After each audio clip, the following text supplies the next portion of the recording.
from the Department of State here that will give the presentation. You probably recognize Chris Eastman. He's the manager of the local government training program at Department of State. Chris received his master's degree in regional planning from SUNY Albany in 2002. He's been both a city planner and a county planner, and he's worked for the Preservation League of New York State, and on his own, he's restoring old windows. I had a small business for a while, so I've been in the private sector. And with him, we have a, I guess, new staff member at Department of State, Jennifer O'Donnell. She's a local government specialist. She holds a bachelor's degree in art history at SUNY Stony Brook and 2 master's degrees at Columbia University, one in real estate development and another in urban planning. And prior to joining Chris's team here this year, she served as deputy director of a county planning department for over 7 years, and also had her own practice as a planning, historic preservation, and development consultant. So I'm going to turn it over to them. Thanks, Mike. We used to have an attorney on our staff who would ask everyone anytime SEQRA came up, she'd say, who likes SEQRA? It was kind of a trick question. And of course, nobody really knew what they were supposed to say in response. I don't know if I even really need this, but it doesn't seem to be working. I didn't think to check it before we started. Can everybody hear me okay? Okay. So of course, inevitably, no one would raise their hands when she asked that.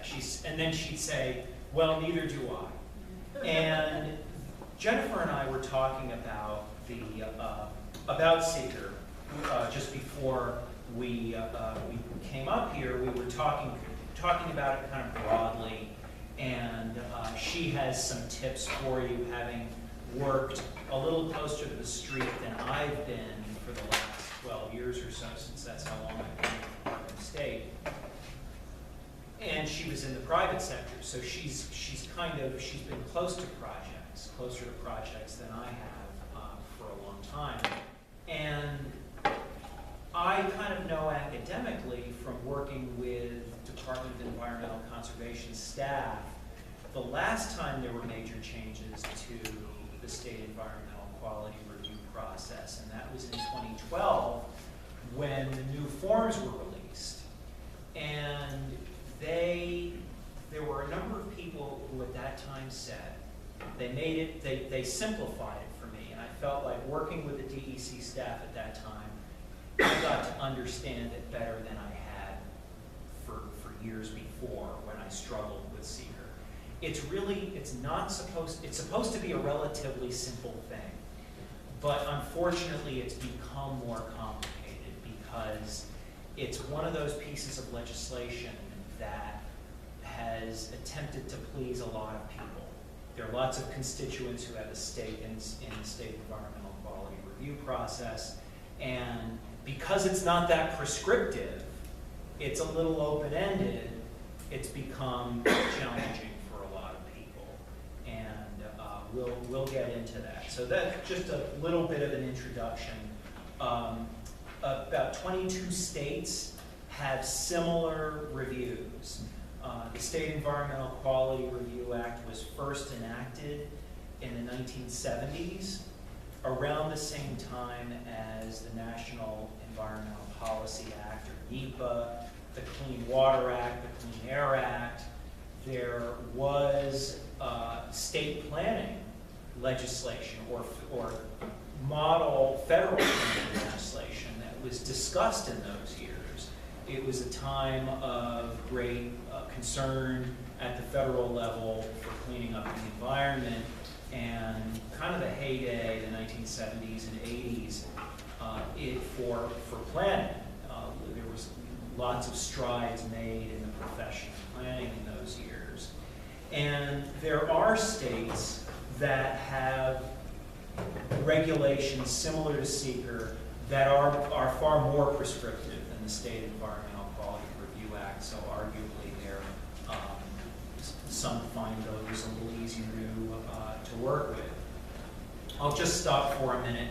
Everybody came by the table out front, so you probably all have handouts, and you're following along with the slides. And then we have some attachments at the end, which you probably looked through and found those already. And I'll just point out, before I get too far into the course, that there are handouts up front here that are optional for you to take. You don't have to take them. They're the hard copies, the paper copies of what are on our website. And we have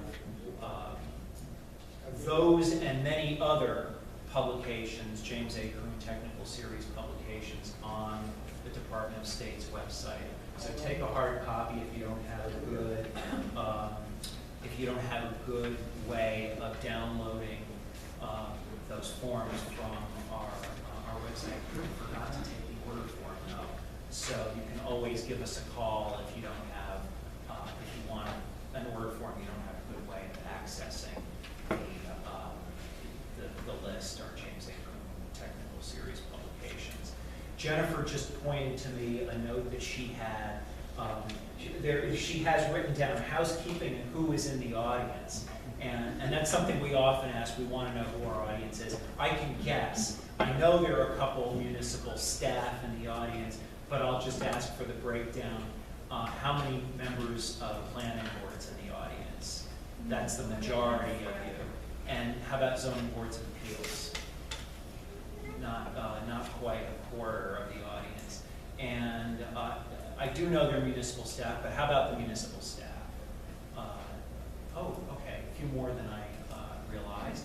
And local governing board members, town board, city council. Great. There are always a few of them, and it's great of you to be here because it's you who pass your zoning regulations and your other regulations that pertain to land use. So it's really important that local governing board members have a presence and really learn about the nuts and bolts of what the planning boards, members of planning boards and zoning boards of appeals have to know.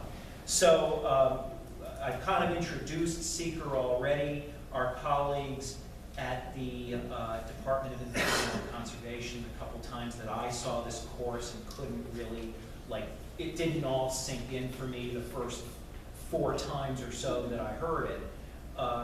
They say SEQRA self-enforcing. It's magical, right? Self-enforcing. What does that mean? It means that nobody from the Department of Environmental Conservation, if there's a local lead agency, the Department of Environmental Conservation, if the DEC isn't the lead agency, they're not going to come in and make sure you're doing SEQRA correctly. And neither are we at the Department of State. And of course, local officials call our offices often to tell us what isn't going right. And it's not in our authority. The power to regulate land is at the local level. So the idea of something being self-enforcing is kind of a fallacy, but that's the term they often use. And what really enforces SEQRA is members of the public and sometimes the development community, if they don't feel that a local government is administering their SEQRA regulations or they're doing SEQRA properly. A developer or a private property owner could make that challenge. And because of the administrative burden of SEQRA, because there are so many procedural details to be aware of, that's where, when there's a challenge, that's often the first place that challengers look, is to see if SEQRA was done properly. And a lot of the time it wasn't. And what the court does is anybody's guess in those situations. So this is where to find SEQRA regulations and statute.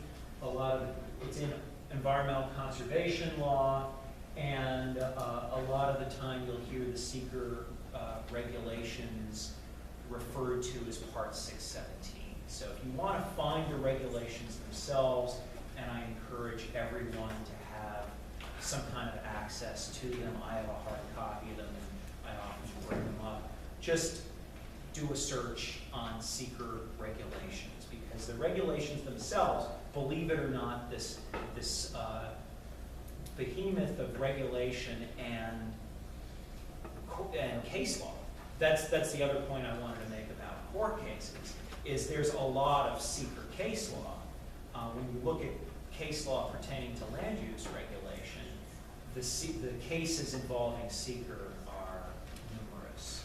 And, but the regulations are not that extensive.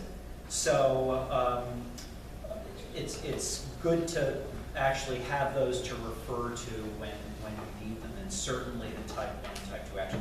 I apologize for the front-loading of information in this course. There's no way to avoid it. Like, we'll mention stuff, we'll give you a preview early on, and then we'll go back to it and really focus on it later in the course. So the themes of SEQRA are that it's not an approval of an action. I'm just going to summarize it in my own words.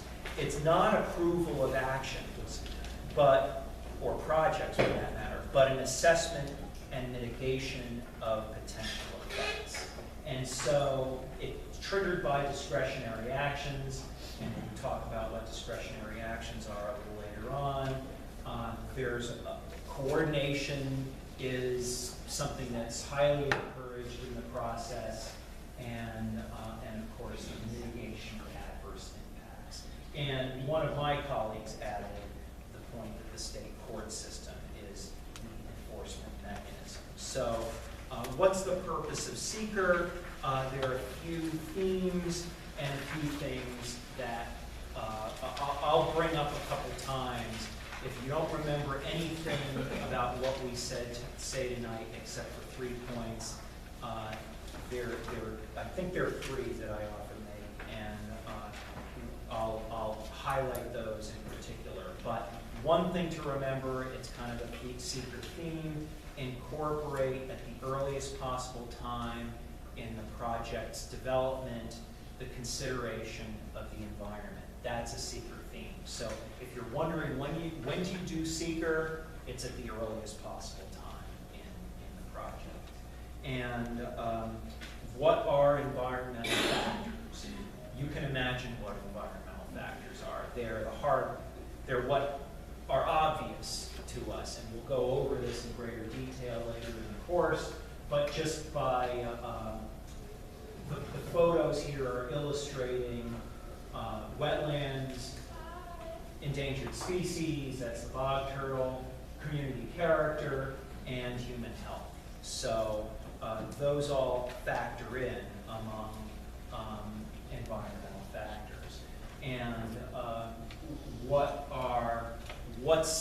what's at stake when there's a large proposal coming before usually the planning board? It's a good thing there are a lot of planning board members of planning boards in the audience, because it's the planning board that's often the lead agency at the local level, and sometimes actually the local governing board, if you're amending your regulations, if you're adopting new zoning, certainly if you're doing a lot of local governments do fairly large scale planned unit developments, and in that case you're amending the zoning with an active project, and a lot of the time the lead agency in those cases is the local governing board.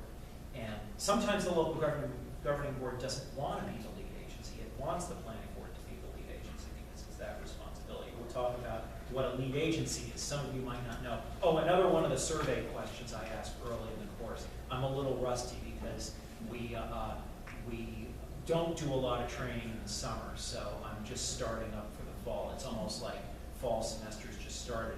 How many of you are in your first year on your boards? A few are a little shy. You put your hand up about that far. How many are in your first term on those boards? It's all of the same people plus a few more. Not that many. It seems like there are a lot of veterans. So then I say to the veterans, ask ask challenging questions so that we hold your interest in this course, right? Well, we'll get to that a little later, yeah, because you should be considering the environment for everything you do, and we'll talk about that a little later on. One of the big questions, and I'm not gonna ask it now. Jennifer's jumping the gun. She's so excited to be teaching this course. So this is, for me, the most valuable slide in this course for a beginner for this stuff. It's more valuable, I think, than this one because, and this isn't even the full flow chart. There's a flow chart in your handouts, but I kind of like flow charts, but the SEQRA flow charts just highlight how convoluted the process is. And this one actually simplifies it for me. And if you're really just starting, go back to this one. If you can't get your head around this whole thing, go back to this slide because it really very elegantly tells the whole story. That asterisk means that the SEQRA process stops. The agency proposes an action or receives an application. So it can be something, an agency, and then there's SEQRA lingo too, which we'll dive deeper into. But agencies, actions, those are SEQRA. That's SEQRA jargon. Then the action is classified. So it's type 1, type 2, or unlisted. You've heard these terms before. You might not be totally clear on what they are, but that's what classification of an action means. If it's type 2, the SEQRA process is concluded, and that's why there's an asterisk there. If it's not type 2, then the lead agency has to be established. If the determination of significance is negative, the SEQRA process ends there. That's why that asterisk is there. If it's positive, there's an environmental impact statement and findings and an agency decision. So this is the whole process in a nutshell, and this is a little more detail to it. You can see for type 2 actions, you just go to the end of the process, and for type 1 and unlisted actions, they can follow a very similar path. And I emphasize that the rules are slightly different for type 1 actions, but the process doesn't have to be. You could have an unlisted action that gets a pos deck, or a type 1 action that gets a neg deck and goes faster, goes more quickly through the process. And I'm loading you up with stuff that comes later. So I'll give you a break from me and let Jennifer take a couple slides. Hi everyone. So this is my second time being an apprentice presenting the course with the team. So you'll have to bear with me. I might have to check my notes occasionally. Because like you, even if I've heard about SEQRA for a long time, and I've actually worked on it quite a bit, there's so many long words and so many details to remember that it gets confusing even when you have experience doing it. So that previous slide, slide 7, that Chris said was like a good overview, is almost like our table of contents for today. And the first question is, well, what is an action? And Chris mentioned type 2 and type 1. Actions are direct actions. Okay. Oh, Did I skip one? okay. Oh, I think. okay. That doesn't work. Yeah. Okay. So, not everything that comes before a planning board or zoning board, in fact, is an action. An action is that is subject to the SEQRA consideration is anything that is an undertaking either by a municipality or that has to be reviewed by a municipality that involves public funding or approving of projects or physical activities that are discretionary. And discretionary decisions are ones in which the decision is yes, no, or only if, meaning that they are conditioned on certain requirements. Also, planning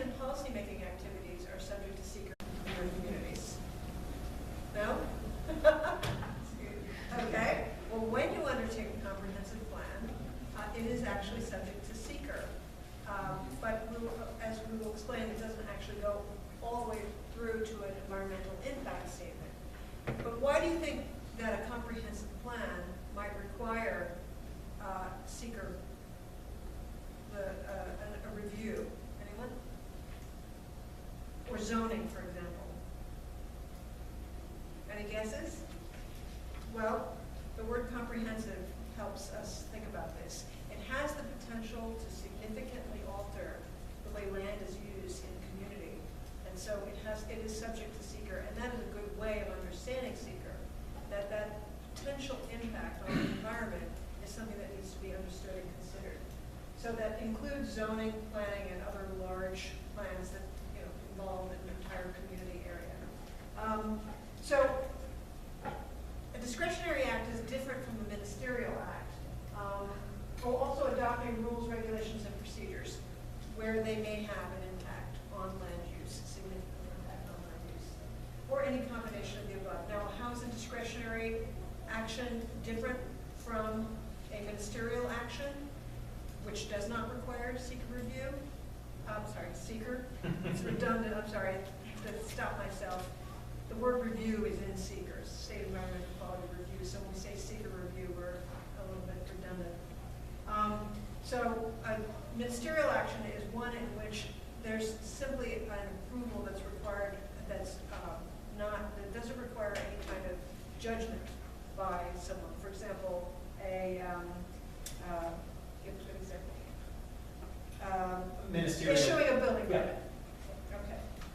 So there are three kinds of classification of three different types of actions.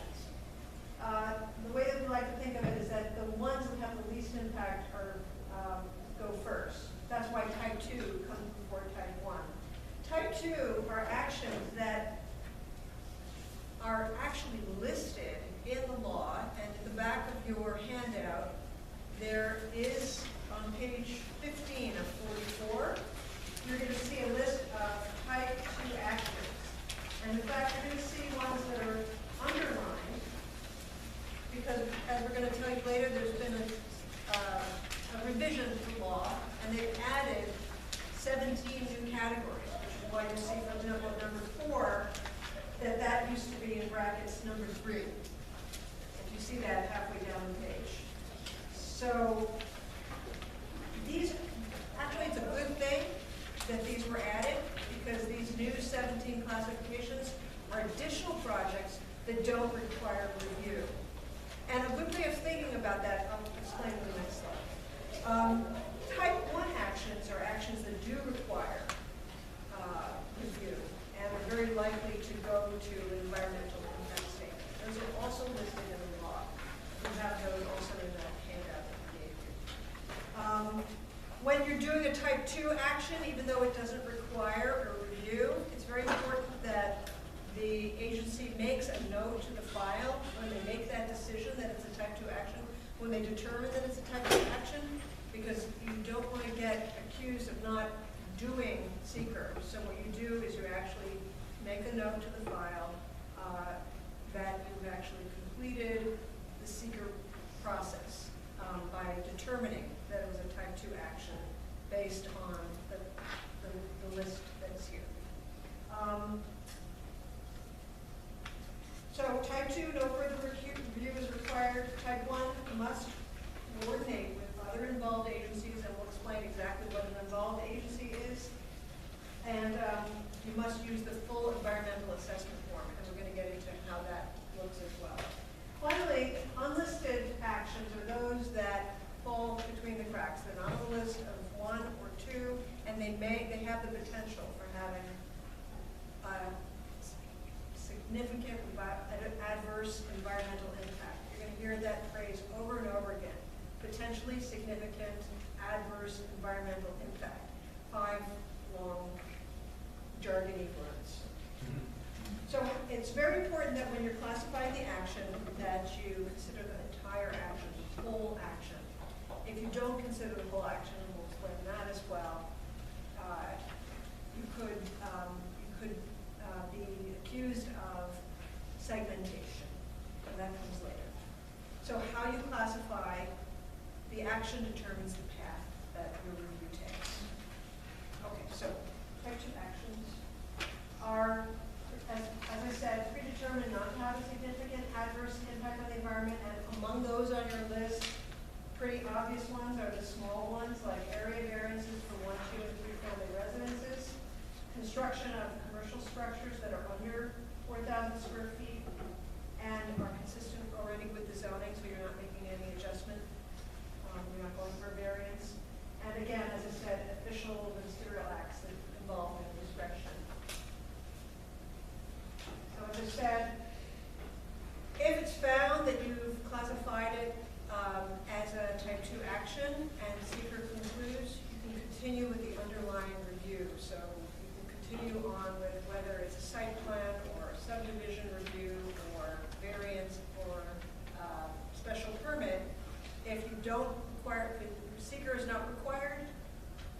underlying review can continue.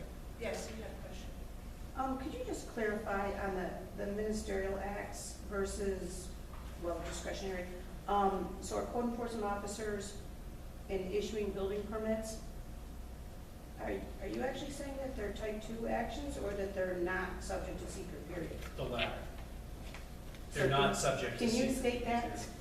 Ministerial acts, yes. Because the enforcement official can only say yes or no to a project. And the planning board, zoning board of appeals, or the local governing board is a board that's making a discretionary decision. So they are deliberating, and if it's a special use permit somebody's applying for, or an area variance, the board can say, no, you can't have it, or because for these reasons, or yes, you may, or as is most commonly the case, yes, you may, but these are conditions that we're applying to it. We'll vary, we'll give you this relief from the zoning regulations, but we're attaching these conditions to the approval. And the enforcement official can't do that. The enforcement official reads the law, and it's either yes or no. Administers, the word ministerial is right there in, Right. in that. Just one more point about this. It's presumed that every project has some kind of an impact. Every time a butterfly flaps its wings, you've heard the expression, something else happens. So it's presumed that a project might have some kind of an impact, but it has to be a potentially significant impact for SEQRA to be triggered. I think you're up. I was looking ahead, so I actually no, not quite yet. But Oh, I'm sorry. Yeah, No, we've got a excuse couple me, more. I'm That's sorry. okay. My slides are out of order. Okay. So type 1 actions, as I said, they carry the presumption of a significant adverse environmental impact. And so what we will explain in a few minutes is the difference between a positive declaration and a negative declaration. But they are more likely to have a positive declaration, which means that there's potentially one significant adverse environmental impact, and they will require the declaration of an environmental impact statement. And this requires the seeker actually goes all the way through to its conclusion. And again, we will explain that path. I'm sorry.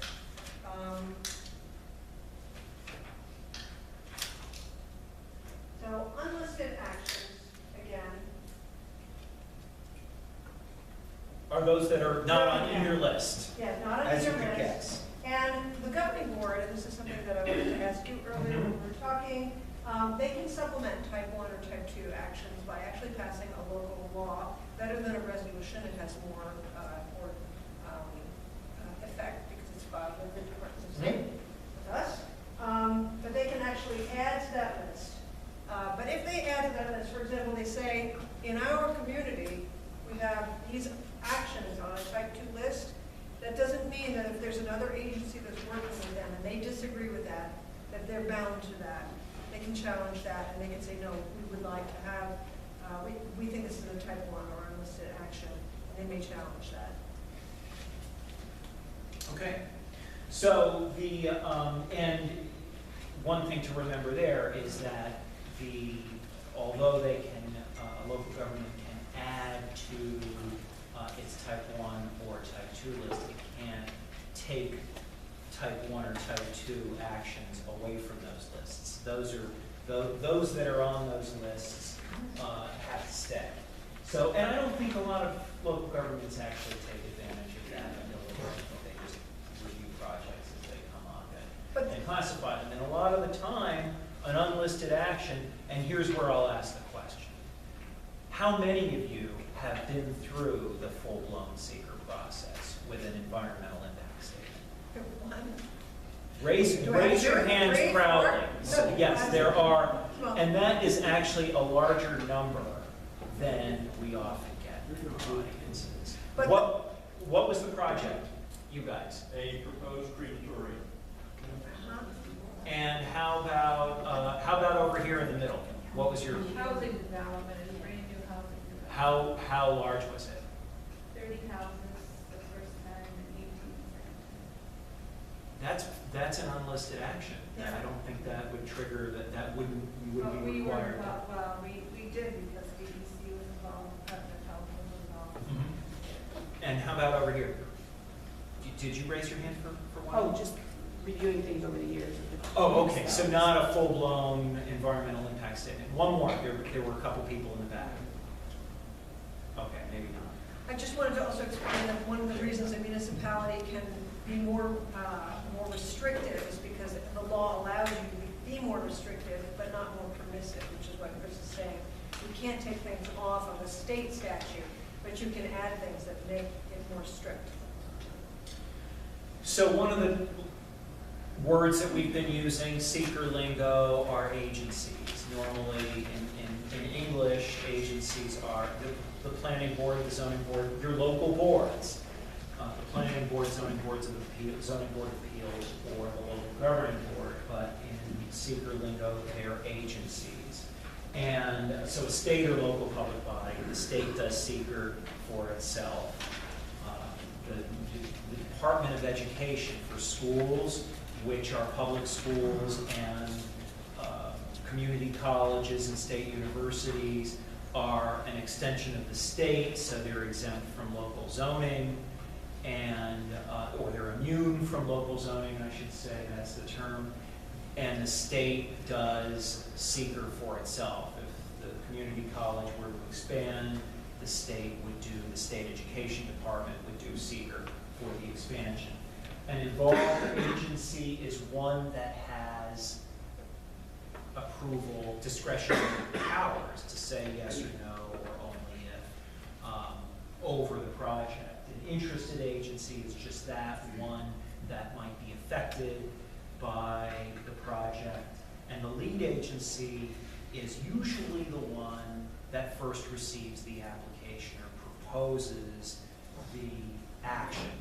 And a lot of the time people will ask us questions about, well, I'm jumping ahead a little bit, how is the lead agency established? We'll get to that in a minute. So some possible agencies, the involved and interested. Believe it or not, the county planning agency is, even though they have a binding vote, if the county planning agency votes, makes a recommendation for approval with modification or disapproval of the project, the local board has to override that recommendation with a majority plus one vote. So it's binding.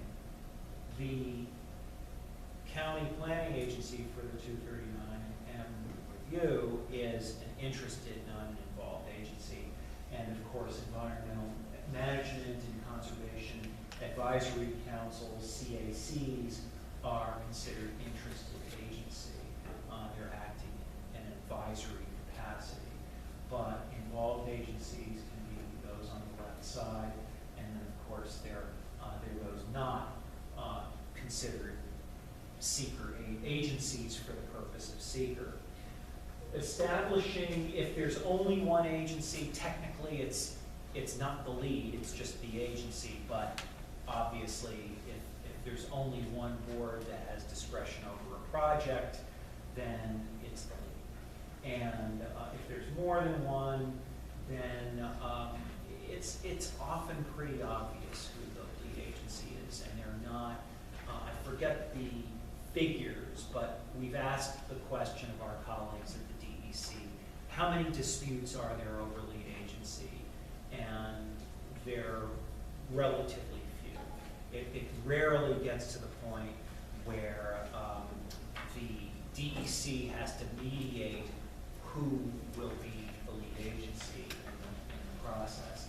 And it's a lot of the time disputes come about when there's a lot at stake. Some of you might have heard there's some controversy in the lower Hudson Valley in Orange County with the growing Hasidic communities, the Orthodox Jewish communities, that are growing their small cities coming up. They're villages that keep annexing land, and people, these communities are moving out of Williamsburg, Brooklyn, while hipsters move in. The longtime residents of those neighborhoods are moving upstate to Orange County, and there are a couple villages that are mostly, they're nearly all Orthodox Jewish. And there was one, I think it was the annexation of a good deal of land, and there was all of a sudden there was this push to make the county in some capacity, the lead agency. And a couple of our colleagues who don't work in training, on the training side, but in the local government efficiency side, which is the other side of the work the Division of Local Government does, asked me, well, what do you think of this? Should the county be the lead? And I said, of course not. The county has no jurisdiction over this decision.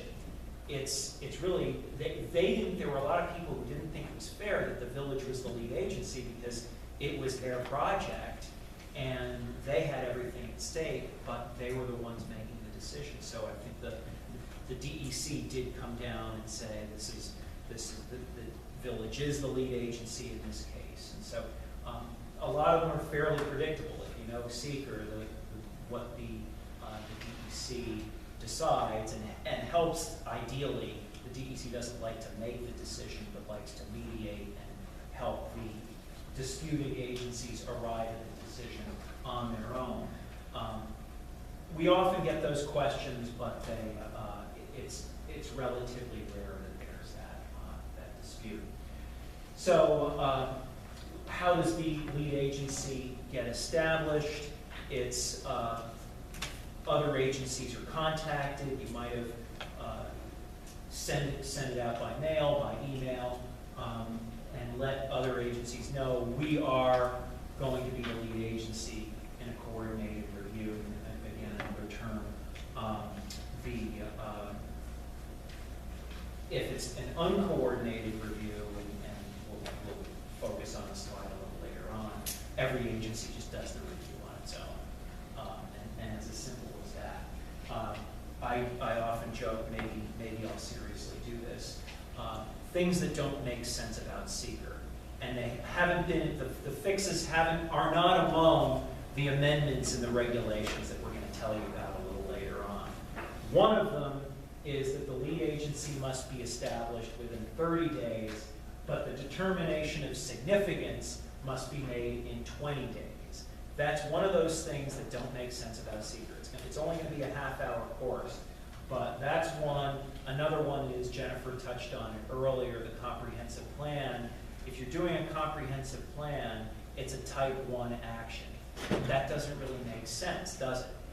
Because it's not actually, you're just adopting a plan. Usually you do a comprehensive plan so that you can be more environmentally responsible. That's why we have planning, to plan and to grow in an orderly fashion and preserve what's valuable about our community and community character, and develop where is because you're planning you're considering the environment at the earliest possible time.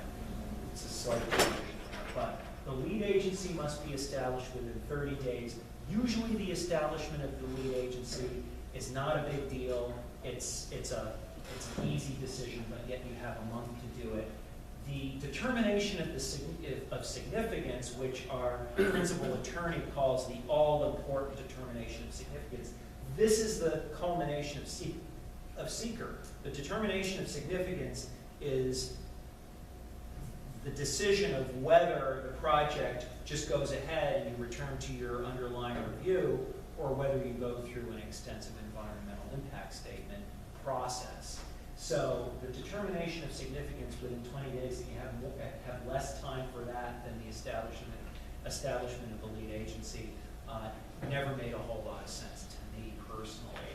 But if you don't make your determination of significance within 20 days, usually no one will mind, because we haven't gotten to the determination of significance yet. But in SEQRA lingo, for the project sponsor, the developer, negative is good and positive is bad. So your project sponsor wants a negative declaration, Like a doctor.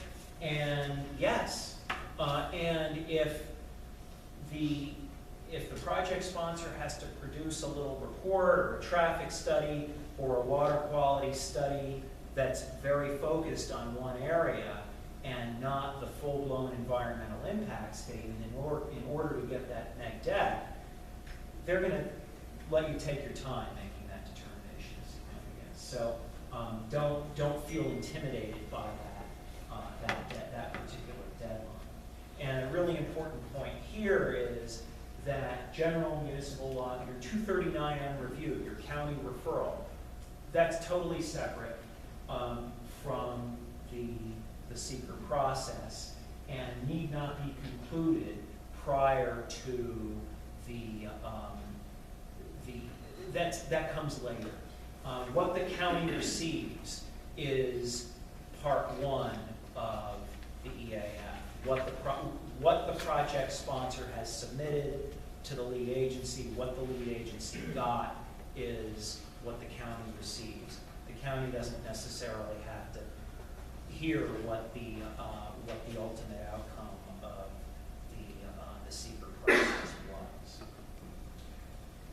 But it may want to. The county may want to actually know what the outcome is, especially when it may have regional ramifications.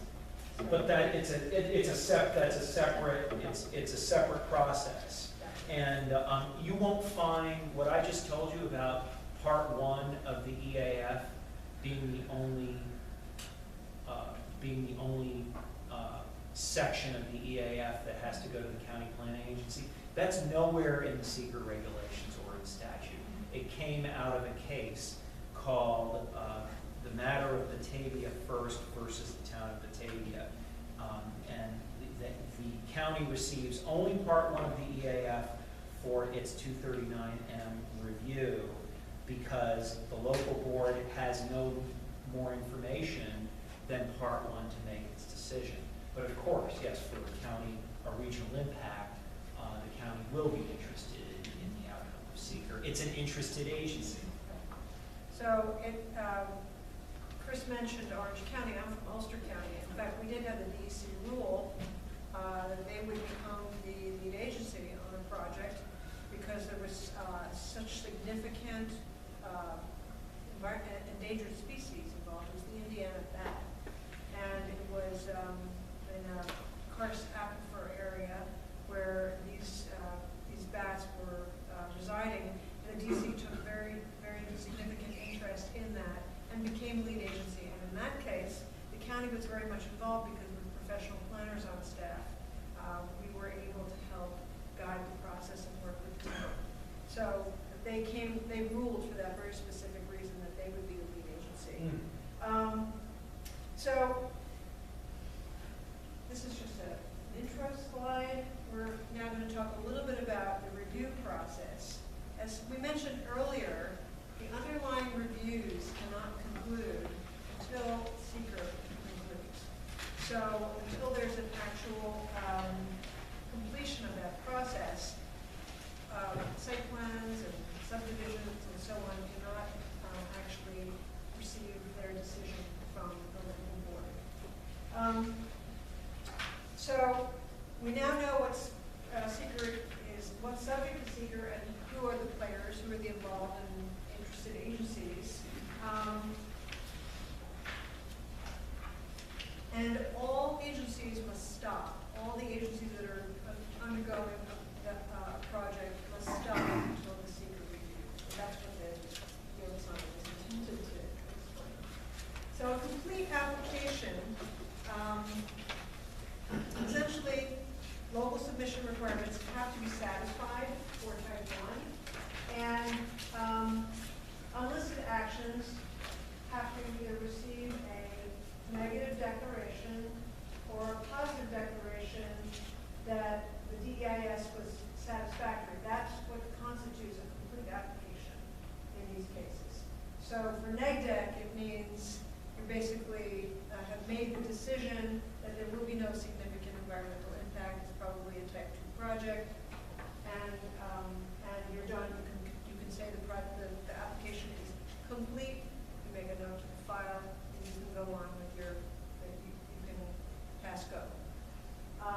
positive deck, you have to wait until at least the DEIS has been accepted as satisfactory. So then, once that process is complete, you have, and you see it on your flow chart, now you can have a public hearing within 62 days. And it's recommended that the public hearing be scheduled in concurrence with the public hearings that are required for site plan review, so that you're not, in fact, putting hearing upon hearing upon hearing. That can kind of wear out the public. However, it is possible to hold an earlier public hearing as part of SEQRA, because this gives the public a chance to weigh in early. Very important points, Jennifer, and I apologize.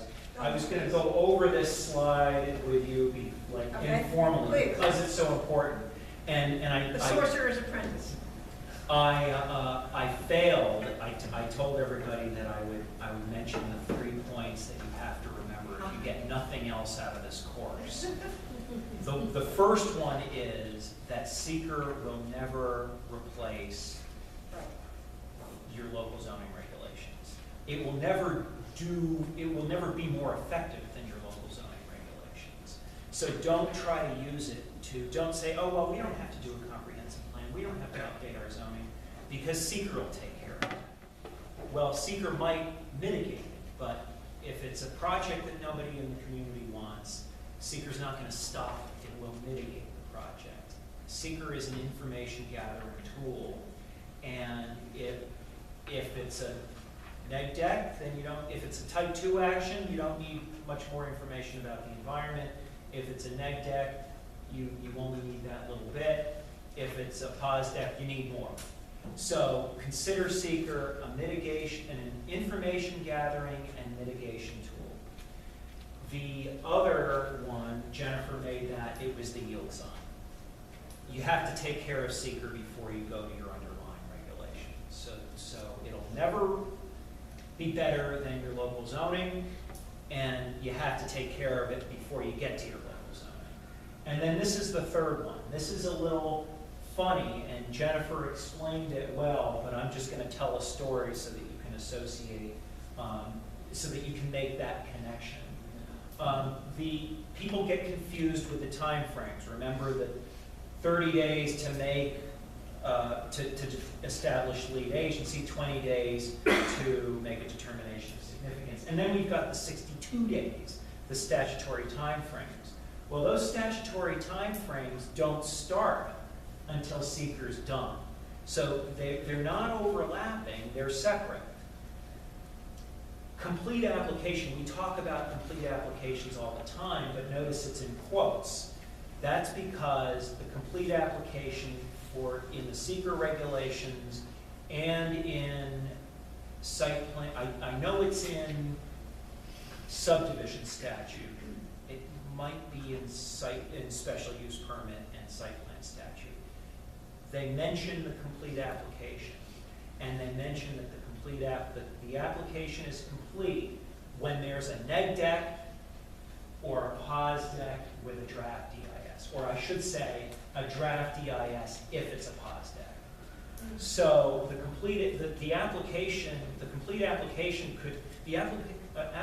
could be complete a few weeks after the sponsor submits it if it's a neg deck, or not for 6 months or a year or so while that environmental impact statement is being done. So keep that in mind, the complete application and the 62-day trigger for the statutory, for the holding of the public hearing. And the 62 days, we often like to tell everybody 62 is a magic number in New York State.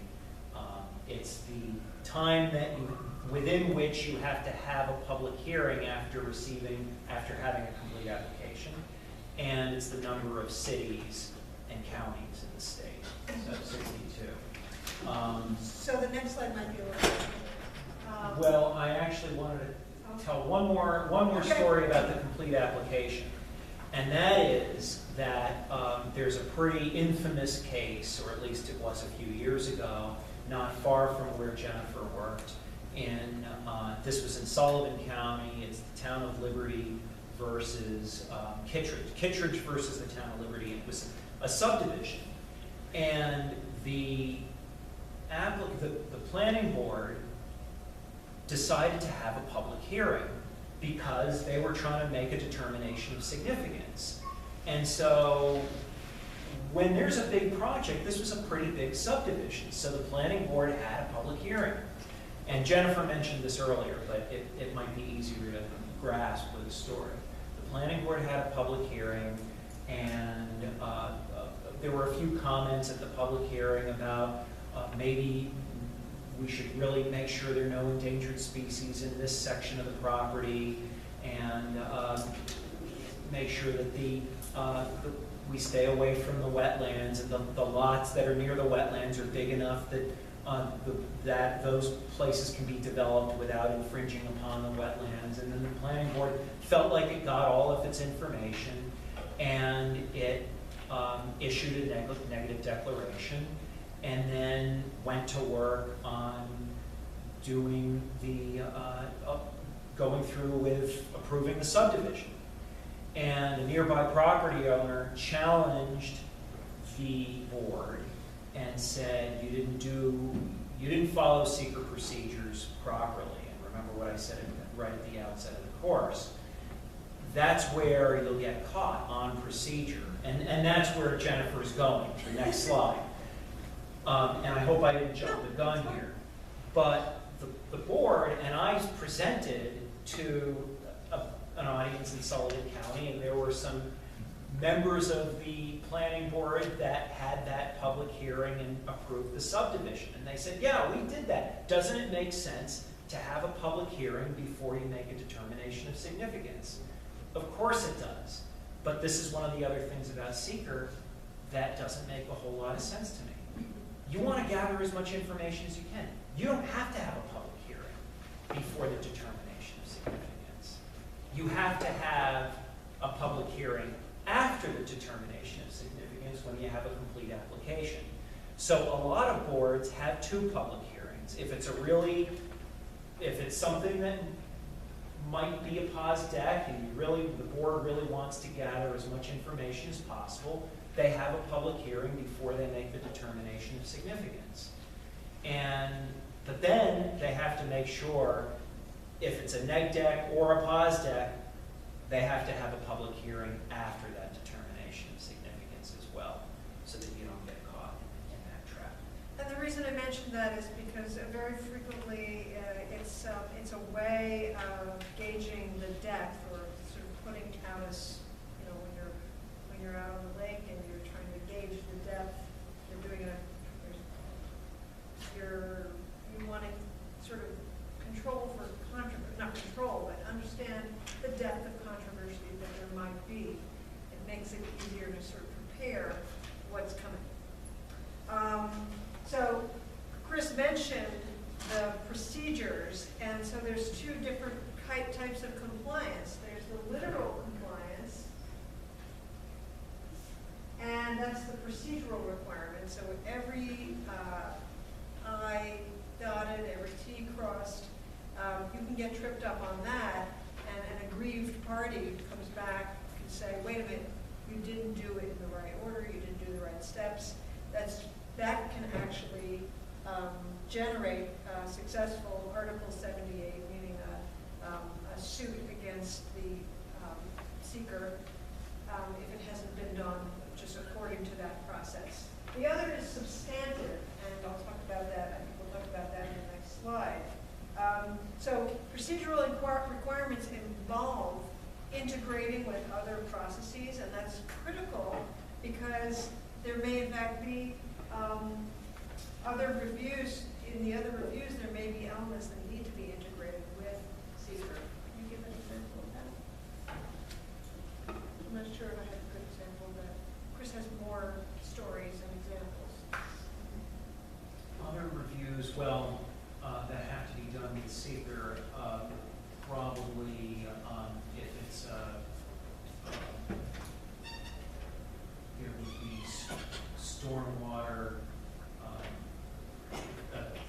The SWIP would be accepted by the DEC, and sometimes drawing a bit of a blank. Okay, I'm- me too. I was focused on something All else right. that's coming up and getting ready to tell you about. Okay. I'll tell you another story, so you caught me on the wrong Okay, guard. sorry about that. That's okay.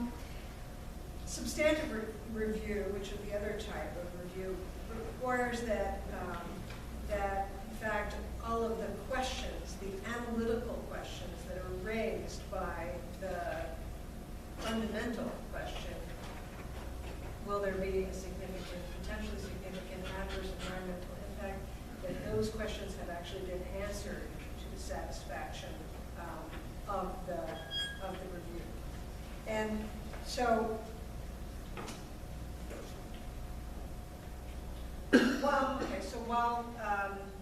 while Chris is going to get into more detail about what the substance of that is, and we're going to talk about that next, there are some elements of the planning review that are the same or similar. For example, you're looking at wetlands impacts and you're looking at stormwater runoff and so on as a part of your underlying site review or subdivision review. But again, and we said this earlier, they're not the same. And they're not supposed to be substituted. They're separate and distinct processes. And that was the other one I was thinking of, wetlands permits. And I was thinking a little earlier, we have a brain trust in this room. We have Phil Street and Gene Waterbury and Mike Dorsey, I think, might have stepped out. But any others that you can come up with, any other state level reviews that would occur while SEQRA's happening. My thinking is probably not, because we're considering the environment at the earliest possible time. And I was thinking health department, but that often comes a little later with sewer hookups. And there might be, and there'd be in a local review with a large proposal, there'd be different departments that take a look at the application. But again, SEQRA's happening at the earliest possible time. And I was talking a little bit, the last time I was here, I was talking about wind energy development, and I mentioned Article 10, and of course it was really, there's some pretty controversial large-scale energy projects around the state right now, and were then. And Article 10 is a state-level review. When a project is 25 megawatts or more, the state takes over review, and SEQRA becomes part of that. There's no SEQRA because the state's doing Article 10, and it's kind of built in. So I put my colleagues on the spot. Did you anything that is right at the forefront of your mind that I didn't think of, that we neither of us came up with? Okay. Well, So, don't be shy if it comes to you. okay, so subdivisions,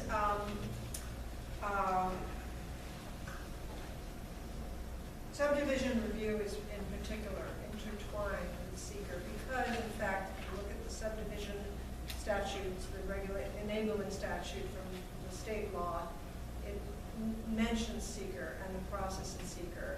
And the reason for that have the potential for really changing the landscape in your community, whether it's traffic impacts or wetlands surrounding that undeveloped piece of land. So this,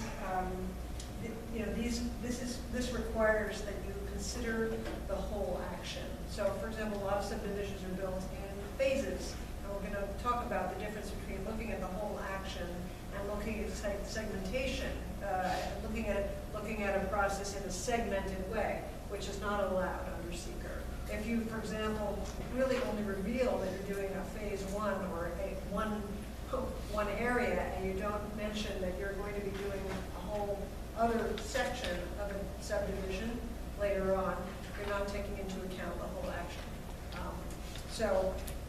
SEQRA does require that you take a look at all of those issues, and subdivision review in particular mentions that right in the statute. And I'll add, if the process is like bearing down on you, and you want to see how SEQRA works with local review, take a look at the subdivision section of statute. And we have all of the statutes that pertain to state statutes, which give local governments the authority to pass local regulations, all that have to do with and Zoning are compiled in a publication we have called the Guide to Planning and Zoning Laws of New York State. It's on our website, and we have a couple hard copies here. The other reason subdivision is intertwined, and you can read the text. It's pretty hard to stay focused on it because it's not. I always say it's a reference book, not a novel. So take it in small doses. But those sections of town law, village law, and general city law will show you the seeker is intertwined with the process, and it's different because, or it's written in because it's so complicated for subdivision, because it's different if there is the requirement of an environmental impact statement, or if there's a neg deck. And if the planning board is acting or not as lead agency. If it's the local governing board acting as lead agency, remember in planned unit developments for a subdivision, the local governing board might be the lead agency. So then the planning board would have to wait for the review of the subdivision, even if the town board is the lead agency. Again, the question of coordinating agencies. This is mine, but jump in, Jennifer, because you kind of you introduced it so well. If you have anything to add, remember the substance is really the area of your discretion. The substance of the review, and courts will much more likely send a decision back if the process wasn't followed. Jennifer's literal compliance slide. But once in a while, if there's enough reason, a court will say, did you really take a hard look at the effects? And that was the case with the construction of the Carrier Dome, in which the lead agency, the New York State Urban Development Corporation, issued a negative declaration on the construction of the Carrier Dome. And there were neighbors who said, you didn't look at the traffic impacts. There's going to be huge traffic impacts. And the court said, yeah, the lead agency didn't consider traffic impacts. And maybe if there were a traffic study that were adequate, the court would have been okay with it, but there was really no evidence that the lead agency had taken a hard look at the effects of the construction of the Carrier Dome. There were a couple of hands up just a minute ago. Somebody to Gene's right. It was Phil. Yes, Phil. I going back to the why SEQRA so intertwined with the subdivision processes. One of the main reasons for that was because of the default approval issue. Oh, of course. Because site review and special permit doesn't have. Right. There's the 62 days, but no consequence. Yeah, they wanted it very explicit what constitutes a complete application and how that all fit. So It makes perfect sense, but I've never considered it for that reason. I feel like I've heard the story that the statutes were updated for subdivision, and they never got around to intertwining SEQRA with site plan or special use permits. There's a lot more. The text about the complete application you can definitely find in subdivision, but not necessarily in the others. So thank you for that, Phil. I'm going to take that and use it in my next time I present this, the default approval. Once in a while a court will say, hey, you didn't look at the substance. Take a hard look at the effects, and they'll send it back. Jennifer mentioned another term that's specific to SEQRA, at least has a meaning in SEQRA, in the world of SEQRA, and that's segmentation. And it's a bad word in the world of SEQRA. If there's a common goal, a common time for a couple different projects to be completed, there was one case involved a waste disposal facility. So there was a landfill or a transfer station, a recycling center, and a recycling facility and an incinerator. So 3 things with a common goal. There was a time for a fairly common time for each to be completed. They were in the same area. They have similar impacts, common impact, common ownership. It was the same company doing it, and a common plan, and functionally dependent. If one thing needs the other, like phases of a subdivision, if one part of the subdivision is farther from the main entrance to the subdivision, it's functionally dependent on the first phase of the subdivision to be approved and built. And this is all the SEQRA publication. I'm sorry it's taken me so long to mention. The SEQRA Handbook. It's an online publication, and it's really, really helpful. You can read all about segmentation in the SEQRA Handbook. That's where I got this information. So if it seems like every stage of the project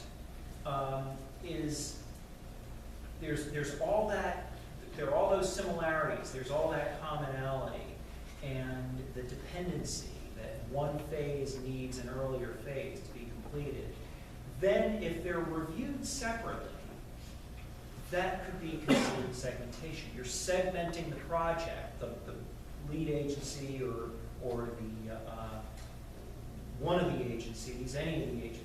The review of SEQRA is being segmented, that is, made smaller than it really should be, and the whole isn't being considered. Jennifer mentioned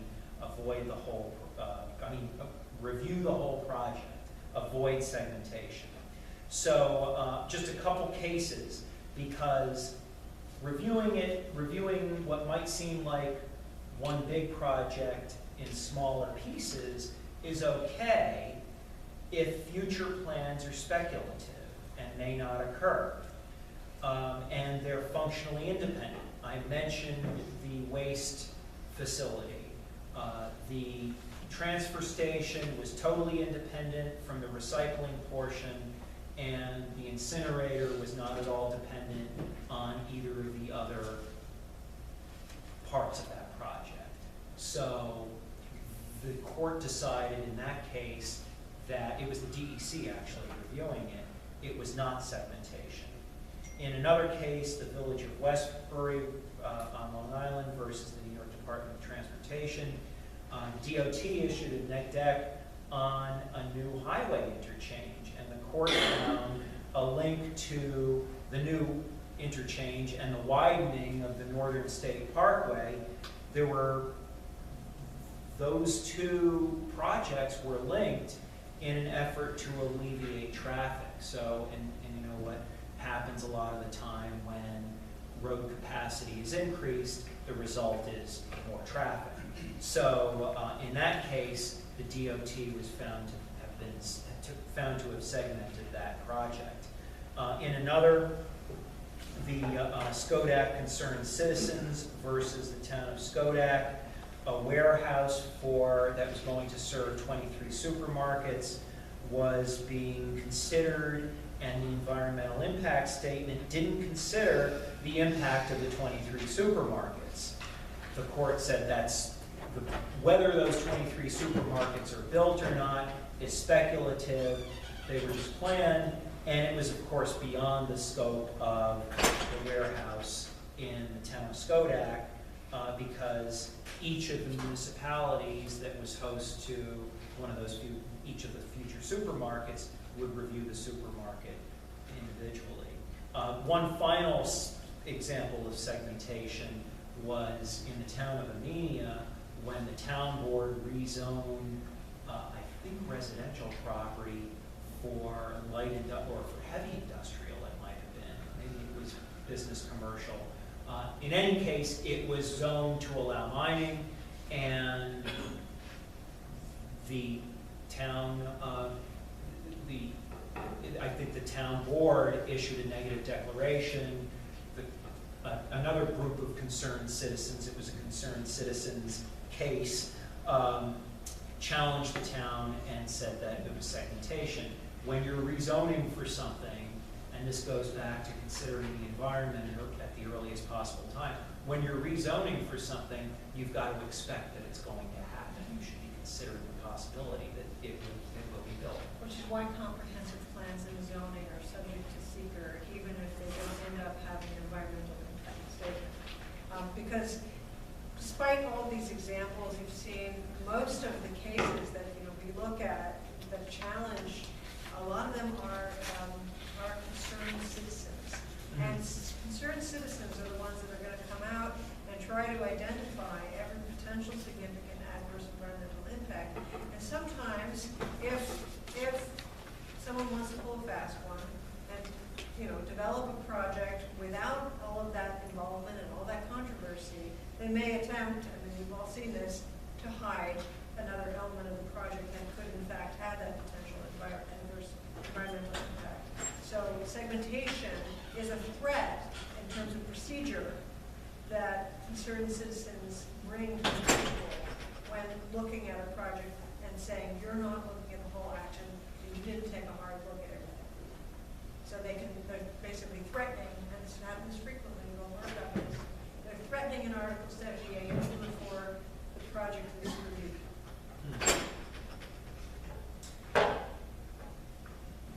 The environmental assessment forms, EAFs. The short form is to be used for unlisted actions, and the full EAF, the full environmental assessment form, for type 1 actions. And I think, it's the next slide that will eliminate pretty soon because it's the next major change. It's old news now, but for both forms, both the full and the short, part 1 is to be completed by the project sponsor, the person applying for the site plan review or special use permit or subdivision, and the lead agency can help for the planning board, for example, can assist in the completion of part 1 of the EAF. But parts 2 and 3 are for the lead agency to complete. Yes? What if the information in part 1 is inaccurate or incorrect in the reviewing board's opinion? The review board should find evidence of that information being incorrect and make that correction. And that's part of the reason. The board makes the correction? Yes. If there's a mistake or information that's simply not accurate, that's why we have open meetings and public hearings, because we want to gather as much information as possible. It's the reason we do SEQRA. So, and a lot of the time, when I was a municipal planner, the applications themselves were, the very simple local applications didn't contain enough information. We had to help a lot of the applicants complete those applications. And so when somebody who's not really skilled at this, not a professional engineer, when it's somebody who doesn't do this sort of thing on a regular basis, looks at the full environmental assessment form, it can be pretty intimidating. So many applicants need a little bit of hand-holding in the process of completing part 1. They might even ask the other involved agencies or even interested agencies, which might even be community groups, partners, just to help and take a look. Because in fact, you want to avoid the accusation that you didn't, or the ultimate result, that you didn't follow the proper procedure or find the substantive potential impacts. And this is the slide that I might actually retire pretty soon, because we were saying for a long time, and it was, now it's 2013, it's about years ago that the EAFs were updated, and the DEC did extensive outreach when the environmental assessment forms were updated. And I don't know, I think there are probably a lot of board members who used the old ones and the new ones, and I think the new ones, most people think made it easier because they're much more specific in the questions they ask. But the reason to keep this is if we have a great system like the one we have here and we're making pretty good time, I can minimize the slideshow for just a couple minutes and show you what I prepared. There are a few things, and I'll take the opportunity to point out on the SEQRA website. If you do a search for just SEQR, SEQRA, there are a number of options that come up. There's the main SEQRA page, and then there's a lot on it. And one of the great things that came along with the new EAFs were these workbooks, which help both the project sponsor, the applicant, fill out the part one of the EAF and the lead agency in evaluating parts 2 and 3. And the workbooks just go through each question. And this, you could just do a search on SEQRA workbooks, and this page will come right up. And it's for the short EAF. It goes by questions, and the full EAF. And they're just hypothetical scenarios. They're not binding. If something similar to one of these is happening in your community, it's for informational purposes only. You need not be slavish to the decisions that are hypothesized here. They're not recommendations, they're just examples. These are the adopted amendments. And you know what? Phil and I were talking before we started up here, and he said it's kind of hard to find where the amendments are. But just while we're online, and I couldn't find them either. So I typed in SEQRA amendments, and this page came up. So if you're looking for the amendments, and if you want to see the actual text of the amendments, we included an excerpt of the Type 1 and Type 2 actions. It's under express terms. Those are the SEQRA regulations. It doesn't say SEQRA regulations. I don't know why they have to be difficult about this, but express terms that's the SEQRA regulations, the complete SEQRA regulations with the changes that were adopted in June and will take effect in January of 2019. Okay, now, yes, that's right. The text that's underlined is new text, so you can see what's Bracketed is subtracted. right. So you can use these next week. You can use these at your meeting tomorrow and know that what's underlined won't take effect until 2019. So what we did here was we pulled up the SEQRA mapper, the EAF mapper, and a number of you have probably used this. Who's used this before? The EAF mapper, good. A good number of people in the back. And you can go to the address or to the property. Let's check. We'll pick something totally random. We'll go to. So I went through the process because the last time I attempted this, there was a glitch, and I was teaching at the Tuckville Local Government Conference, and I ran out of time, so I made sure to do it ahead of time.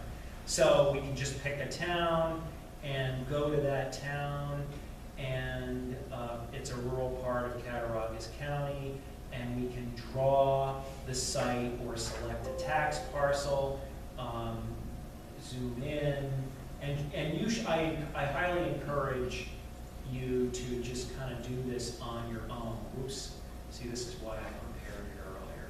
So let's say I hit draw project site by accident, so there's a tax parcel, and then you just look at how big that parcel is, and then you just create the report. And this is actually saving a lot of research because there are layers of data that have been compiled, layers of DEC data that have been compiled that will produce the form. And then once you hit the form, you have to turn off or allow pop-up. So I already did that. And I'm just going to let it go because it seems to be going okay. And if it doesn't work, I have the other one in waiting.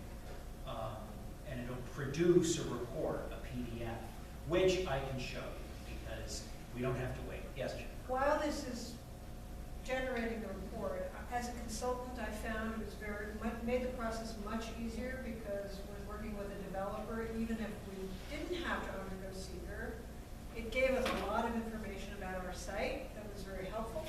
So in fact, a lot of people are using it, just whether or not to do SEQR, because it's very useful, it's very consistent.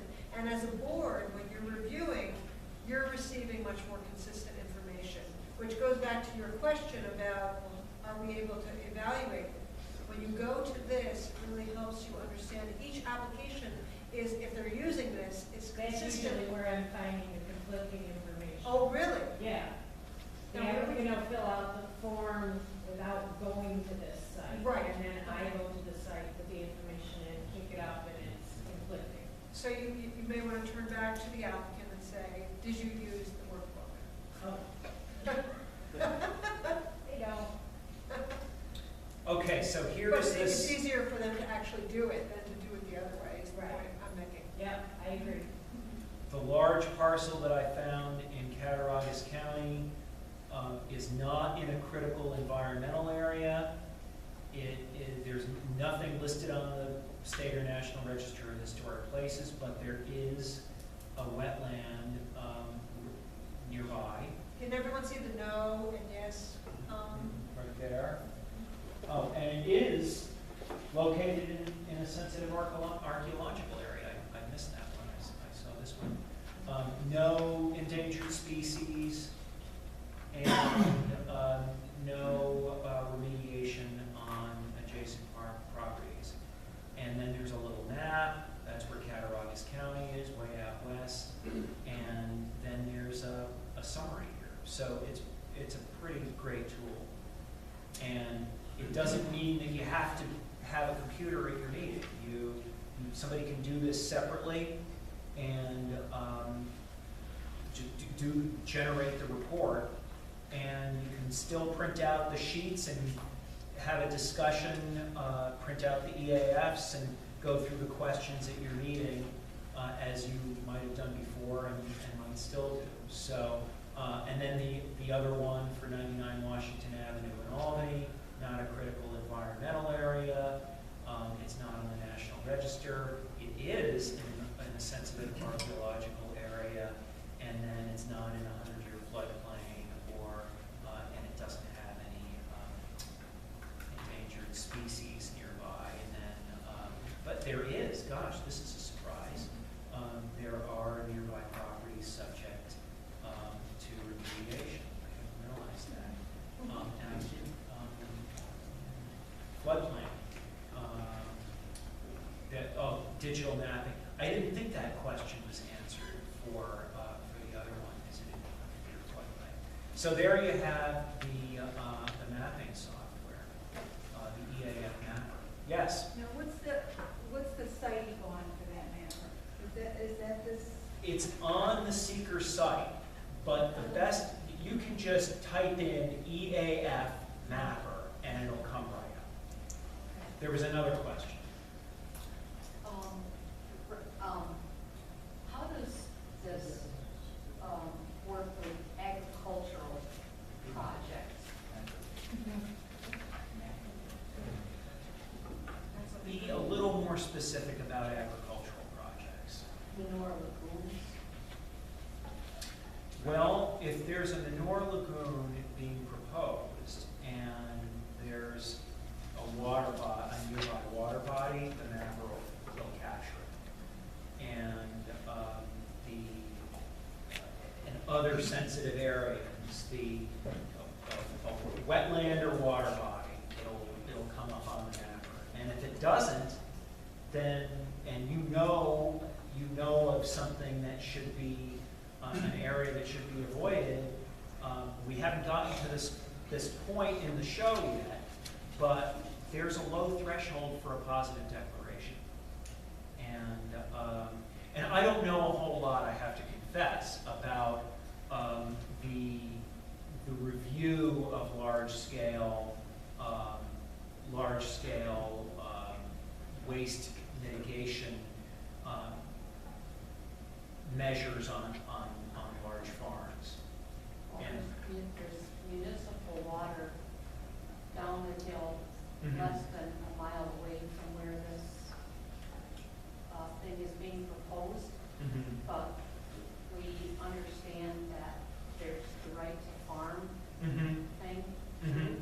but we've got a lot of concerned people in the village Mhm.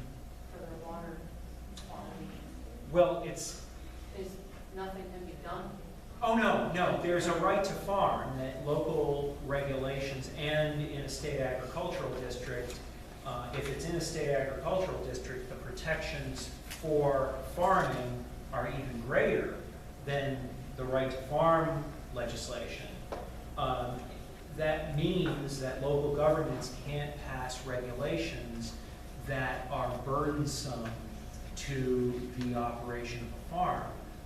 But if there's a question of public health, safety, and welfare, as there clearly is in the example that you've given, it's a public water supply, then that's a different story. That your regulations it's fully subject to SEQRA and your regulations and health department review. Here's an example. I'm sure, and Ag and Markets would probably, I'd have to talk to about the review of something like that. My colleagues at the Department of Agriculture and Markets, who were really well versed in that balance between local regulation and the needs of farmers.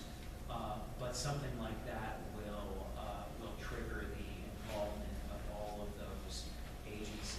So it's not that you can't do anything, you very much can, and the balance is being sought for the health of the farm and the ability for the farm operation to continue, but the health of everybody around it. So that's a really good question. We might have to talk further. Our phone number is in the back.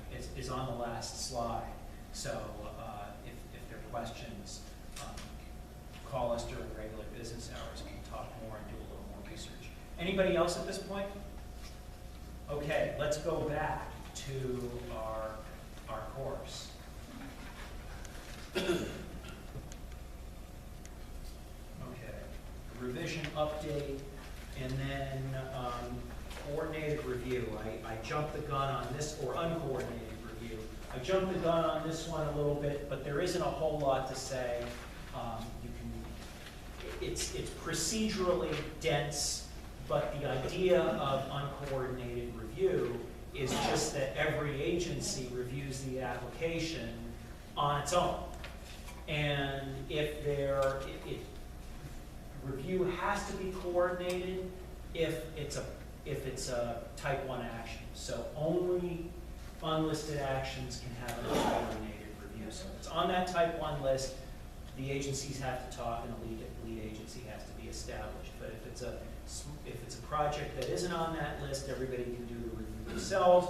Although if anyone issues a positive declaration, then the review becomes coordinated. And so a positive declaration preempts all those negative declarations, or a positive declaration makes everyone's a positive declaration.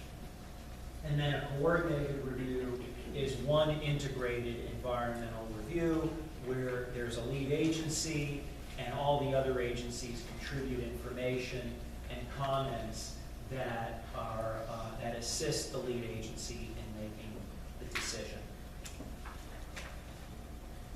And now Jennifer is going to talk some about the all-important determinations. So earlier we showed you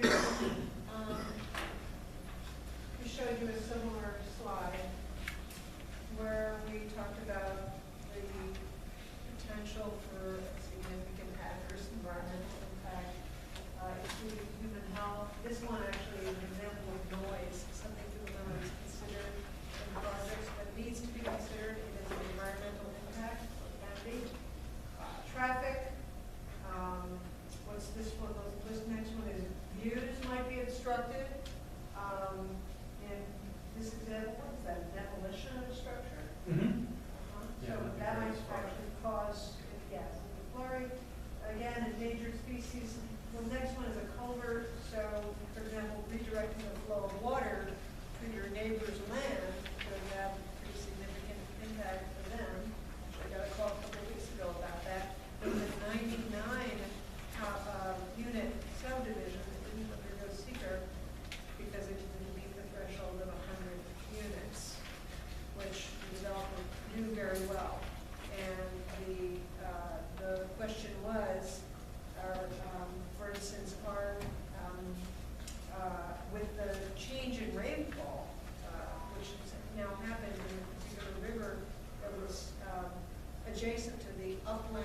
subdivision, things are changing. The game is changing. So 99 units with a significant movement of land and structures and runoff could have the potential for significant environmental impact.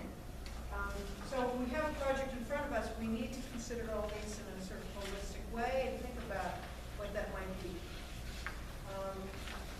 Some of those, and this is a dense list, this is just a few criteria, but you get the idea. You have to use your common sense and understanding of the environment around the site and at the site. Of course, the EAF, the form, the mapper makes it a lot easier.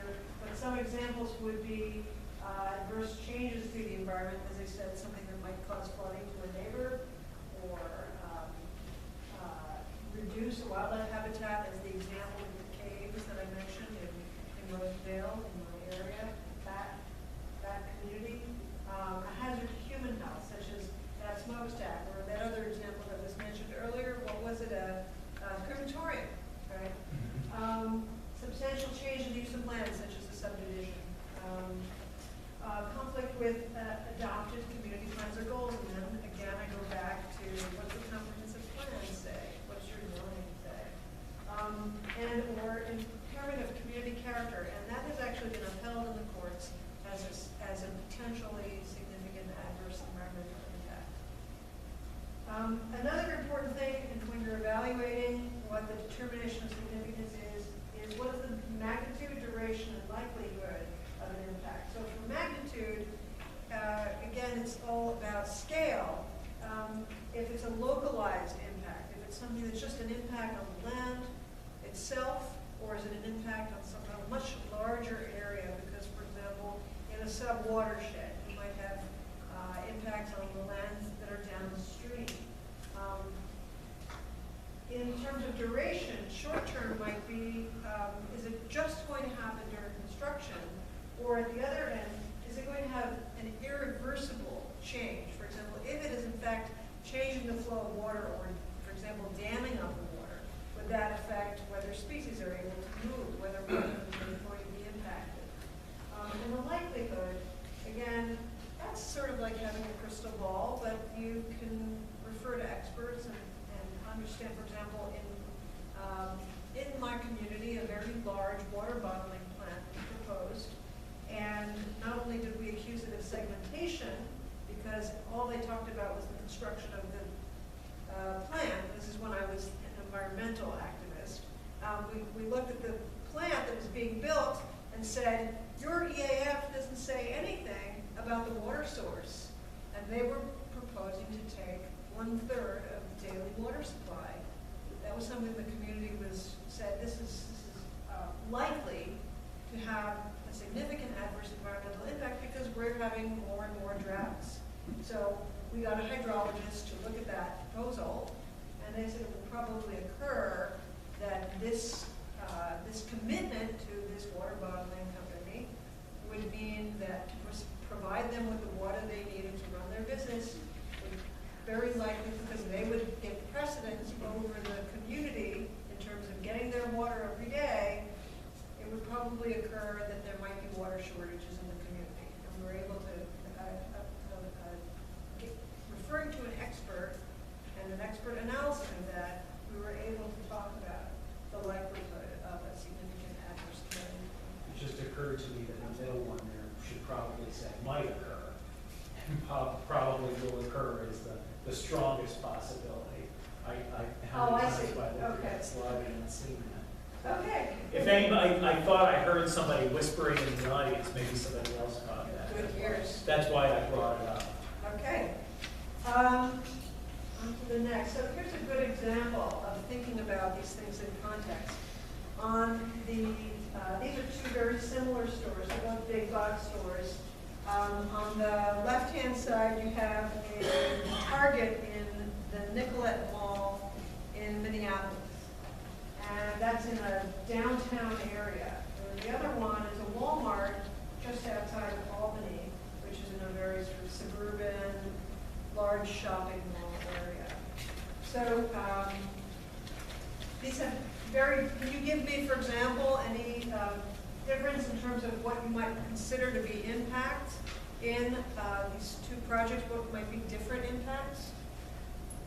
Anyone? Traffic, parking, traffic. Right, parking, traffic. What happens when you have large impervious surfaces like that?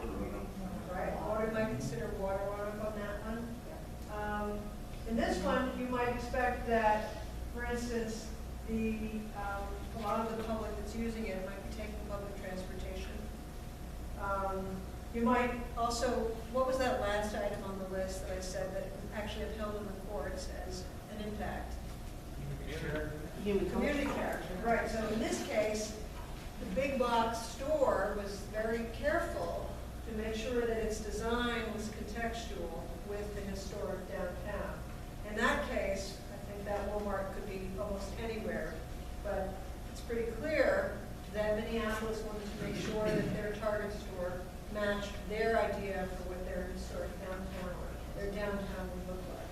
And so those are just a few examples of how you can evaluate the questions of potential impact that might come up and how different they might be in different contexts. Do you have anything to add to that? No, just that it looks like a new building, but it could have been the reuse too. Imagine a scenario where it was an old department store that was empty in the downtown, and a big box store wanted to move in. I would imagine that in that instance, people would welcome it, whereas the construction of a big box store at the edge of town is often considered controversial. And this one happens to be at the edge of an environmentally sensitive area in Albany, the Pine Bush. So yeah, whereas the reactions of the public and welcoming of the anchor tenant would be the case in the photo on the left. And that's actually a very good point. Part of SEQRA involves also looking at what would happen if something weren't developed. So some impacts can in fact be beneficial to a community, and an example might be that you have real estate that's sitting empty for a very long time. So you want to evaluate, you want to ask, in looking at the scope of work or the scope of the environmental impact statement, what might be the potential benefits, or what would happen if that were not. And everybody's saying, oh my gosh, we only have 20 minutes left, and we've got all these slides left to do, and we're building up, and SEQRA is a difficult course, but this one, unlike the others, we really front-loaded it, and some of these last slides are just kind of a review of what we already had to touch on, so don't worry too much, we'll be out at 8:30. Then the question is, will the action have a potentially significant adverse impact? If the answer is yes, it's a positive declaration, and the environmental impact statement is required. If it's no, then it's a neg deck, and the lead agency returns to its underlying review. So the negative declaration should include a reasoned elaboration for the negative declaration. It's an analysis of the adverse impacts or potential adverse impacts, and it's concluded that none were either identified, none are significant, or whatever significant impacts were identified have already been mitigated. The project sponsor has already mitigated potential. And this can happen in a very informal way early in the process. The developer, the project sponsor can say, well, I'll do the hydrology report, or we'll reduce the size of the project, and in order to get that negative declaration. But again, the negative declaration should include a written, the reasons behind the conclusion, written reasons behind the conclusion. A condition negative declaration is similar to what I just described, except it's an official process in within the SEQRA regulations. Only unlisted actions can have CNDs, condition negative declarations, and the review must be coordinated. There's a process that has to be published in the environmental notice bulletin, and there has to be a 30-day comment period. And if there are any impacts identified during that period, it must be rescinded. Same is true with a neg deck.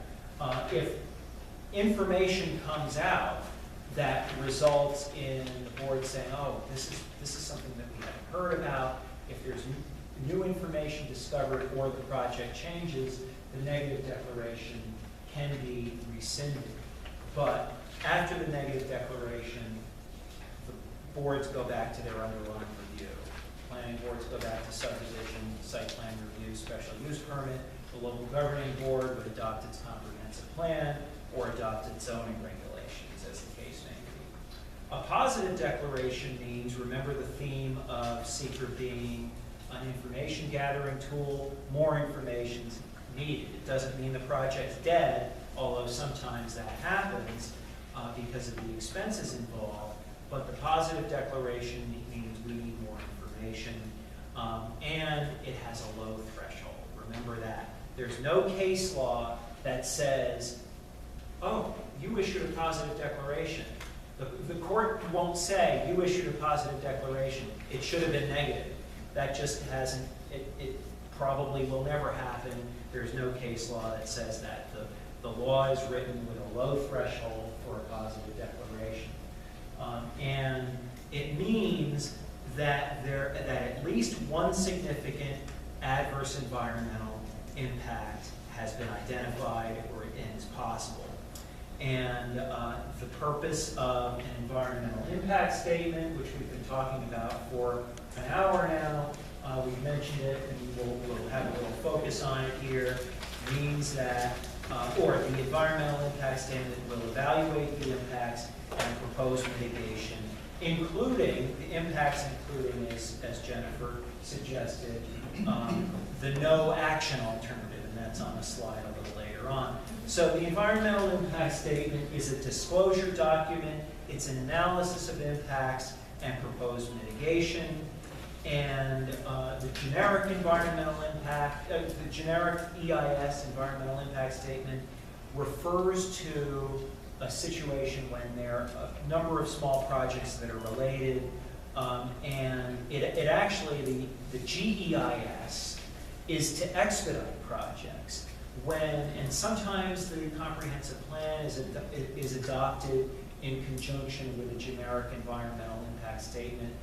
Other times, if there is a building project, I'm just going to pull some out of my hat, a road improvement project, something that an agency takes on, a facilities upgrade or expansion around a county, let's say a county-sponsored project, or a really good example is an industrial park. A generic environmental impact statement for an industrial park with its full build-out plus, let's say, 10%. Every impact imagined to be more than anybody could even think it would be. That way, when the potential tenants come along, the environmental review for them is expedited. If you've already considered every possible impact in a generic environmental impact statement of the proposed development at full capacity. So, and then preparation of the DEIS, the draft environmental impact statement, is usually done by the applicant. The applicant will often pay specialists to prepare the draft and submit it to the lead agency. In these regulations, there is the ability, if the applicant, and this is seen by some as something of a weakness of SEQRA or a loophole where the applicant does its own environmental impact statement, but it's possible if the applicant chooses for the reviewing agency, the lead agency, to produce the environmental impact statement. If it's a project sponsor, if it's a a public agency taking on a project, then that agency would do its own environmental impact statement. But usually, for most of the projects that you'll see, a draft environmental impact statement will be submitted and accepted by you accepted by you, determined acceptable by the lead agency. And then the section, part 617.9 and 617.13, this is a change right up there in the right-hand corner in my version over down the bottom. Those sections of the SEQRA regulations explain fees and costs. They say right in the regulations, the lead agency may charge the project sponsor for professional review of the environmental impact statement. You can't double dip though. If you prepare the state, you can charge for the preparation and you can charge for the review if they prepare it, but you can't charge for both. So that's right in the regulations. And Jennifer's going to talk a little bit about scoping, and then we'll wrap up with the changes. So, we've heard the term scoping, and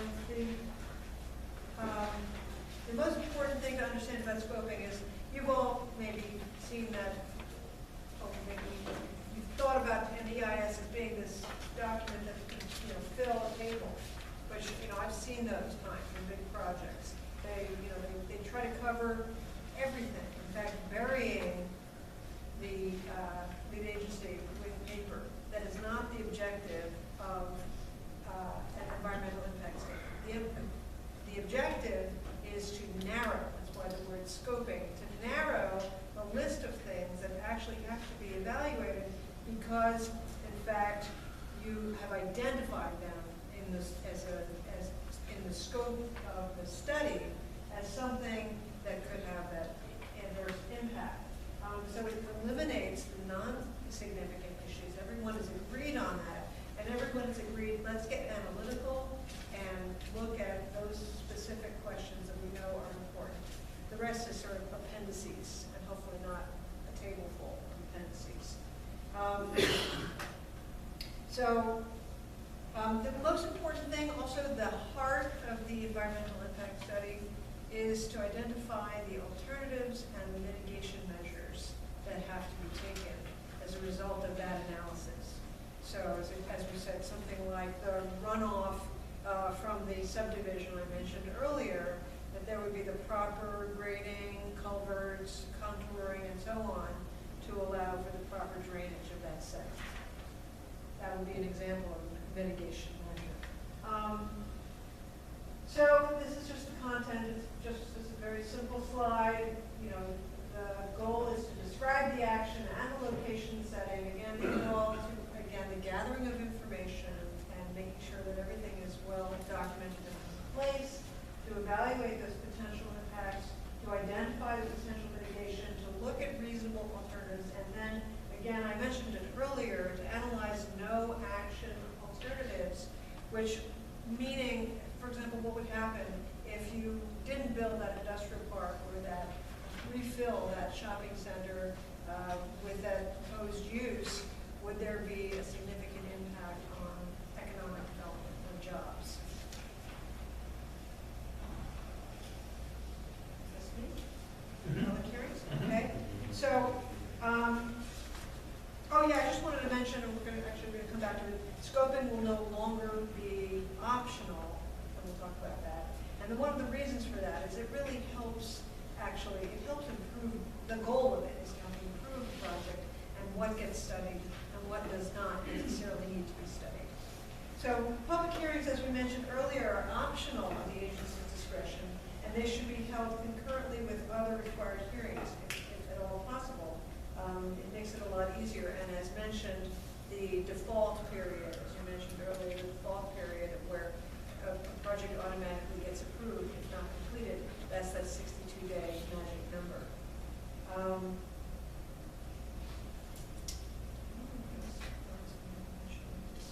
So this is basically just a list of what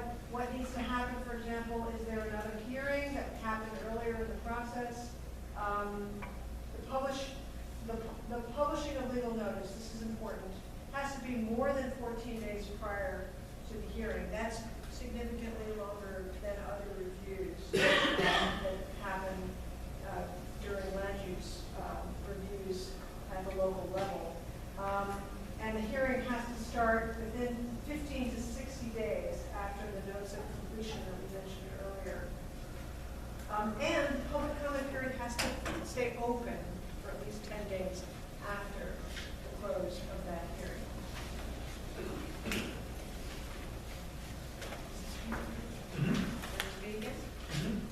Although I can do it if you want. Yeah, go ahead. The final environmental impact statement is merely the content of the draft, the substantive comments, and the lead agency's responses to the substantive comments. And if changes are planned, if there are changes to the proposal and they're significant, a supplemental draft environmental impact statement would be added. And I'll take that, and then we'll just wrap up. I kind of said this just now, so you can read about it in that section of the regulations. Conditions are part of the decision, just like they are what you attach to your area variances or your special use permits. Conditions should be as a result of the findings or result of the information that the environmental impact statement is brought to life.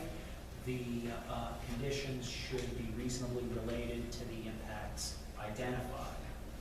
And then when the conditions should be wrapped up in the findings for SEQRA, each agency must make its own findings, but they should be consistent with those of the lead. And Jennifer talked a little bit about filing, or she talked about publishing, and it's what gets published in the environmental notice bulletin. What gets filed is what gets kept and filed officially with the lead agency, involved agencies, and the DEC gets the environmental impact statement. The Department of State Division of Coastal Resources gets the environmental impact statement in coastal areas. For type 1 actions, both negative and positive declarations get filed. For unlisted actions, positive and condition negative declaration, the environmental impact statement itself, the notice of completion, notice of hearing, and of course the findings. And these are the places where those get filed. And the environmental notice bulletin is the official online publication of SEQRA. And for type 1 actions, both positive and negative declarations should be posted. For unlisted actions, positive declarations and condition negative declarations should be posted. And the notice of if there's a positive declaration, the notice of completion of the environmental impact statement should be posted for either for either type 1 or unlisted actions. And finally, the changes, which we previewed a little bit of them a little earlier on. They're going to be adopted in January. And why were they needed? Because the SEQRA regulations haven't been updated in quite a few years.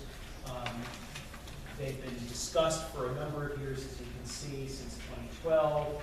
The final, the proposed rule in the draft generic environmental impact statement for the SEQRA changes was over a year ago, and they were adopted this past June. They'll take effect in January. An overview of the changes, I'm just going to go through them right away.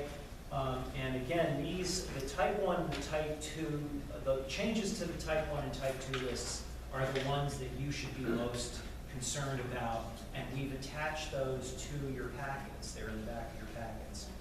And the type 1 list has slightly lowered the threshold for residential subdivisions to be type 1 actions, and for the number of parking spaces created in different sized municipalities. It's aligned the threshold for historic properties with other sensitive resources. It's actually raised it. Formerly, anytime there was any activity adjacent to a property listed on the National Register of Historic Places, it became, if it was an unlisted action, it was automatically type 1. Now that threshold's raised, it has to be 25% of the threshold or more. But as a negotiation, because this was a fairly controversial one, the eligible properties determined to be eligible for listing on the National Register are included in that threshold. So that's a pretty big deal. And those properties will be included in the mapping software as well. The type 2 list, these are actions that had been unlisted, or they were unlisted in many cases because they weren't defined in the mid-90s, like green infrastructure, the last time the regs were updated. And solar, all the solar that we're seeing, and you'll see a lot of underlying text in the section that refers to solar in the type 2 list, because there are certain conditions there are certain conditions needed for solar projects to be type 2 in nature. If there are conditions, as you'll read in the regs, that aren't present, such as adjacent to National Register properties or on a National Register property, for example, they won't be type 2 actions. Reuse of a commercial or residential structure, why should that require SEQRA? County referral and the referral to the adjacent municipality, that's 239N. Acquisition or dedication of parkland or a conservation easement should be a type 2 action, right? Some of these are pretty sensible and uncontroversial. It's no longer optional. And there is language, and you really have to read, you have to look for it to find it. It's on page 28 of the revised regulations. Language has been added to better define what an adequate draft environmental impact statement is. I think there was a little bit of, the language was just a little too open-ended, where lead agencies were saying to the project sponsor, well, when they submitted their draft environmental impact statements, well, you didn't investigate, and they came up with something that hadn't been mentioned before, and they just dragged the process out. And that's one of the big criticisms of SEQRA. So the determination of the adequacy of a resubmitted draft must be based on a written list of deficiencies by the lead agency following a prior review, unless changes are proposed. And there's newly discovered information, or there's another change in circumstances related to the project. So, and then there's some changes for document preparation and fees for SEQRA, and the requirement that draft and final scopes, as well as the draft, final, and supplemental EIS, be posted on a publicly available website. And that's our phone number and the phone number of our colleagues at the DEC. And I felt like we were going kind of slowly in the beginning, and we had a little extra time to go over the mapper and other stuff, and we're a little over, so I apologize for that. But while we're still here, are there any questions? That's why we take a little time for questions during. We're going to be here for a few minutes, so if you don't want to hold everybody up, you can ask us questions here. Jean has an announcement. Before you leave, I'd like to thank both Chris and Jennifer for coming up tonight. Chris, can you give a little plug for your presentation tomorrow in Lewis County? Yes, of course. How could I have forgotten? I and a couple of my colleagues, Jennifer is not going to be there, are coming up. We're going to start, I have it right here. We're going to start at 4:30. We're going to be doing planning and zoning and introduction. So any of your fellow board members who couldn't make it tonight, who really need the basics, planning and zoning and introduction is our most basic course. And then that's going to be followed by site plan review. So we're going to be doing site plan review and planning and zoning and introduction tomorrow night in Loudville. In Loudville, And yep. those are really fun. And we're working on another session for October, so be looking for that in your emails. Thank you, everyone.